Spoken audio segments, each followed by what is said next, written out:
कालपासून पुण्यामध्ये मोठ्या प्रमाणात एमपीएससीच्या विद्यार्थ्यांचं आंदोलन सुरू आहे आणि सरकार मात्र निगरगट्ट गेंड्याच्या कातडीचं आंधळं आणि बहिरं होऊन बसलंय।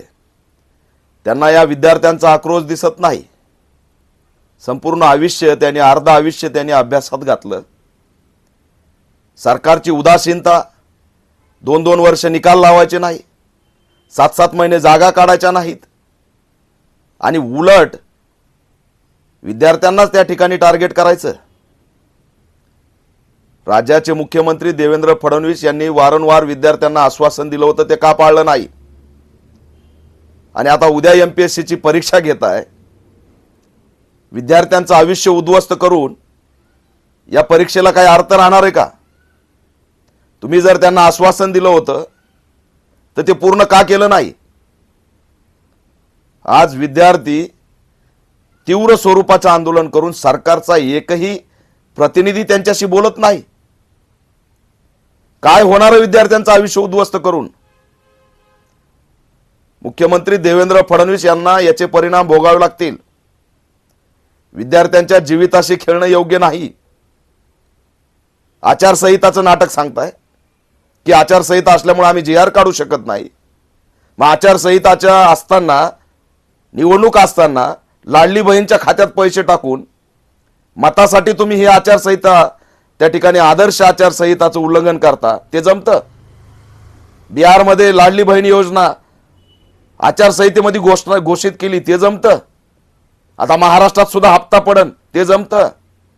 नाही, मुंबईचा महापौर हिंदू होणार, हिंदू महापौर होणार, हे आदर्श आचारसंहितेचं उल्लंघन नाही।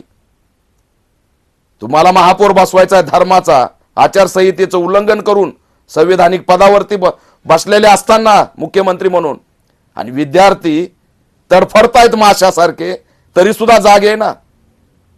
काय फरक पडणार? एक महिनाभर परीक्षा पुढे ढकलली तर काय फरक पडणार आहे? सगळ्यांना संधी दिली तर?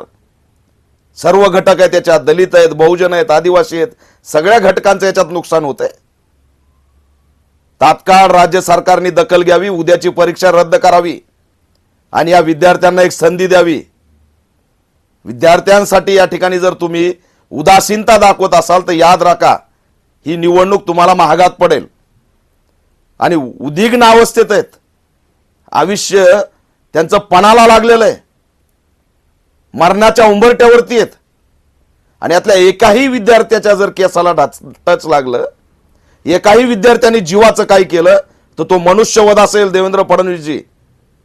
आणि हा मनुष्यवध करण्याचं पाप करू नका, तुम्हाला महागात पडेल।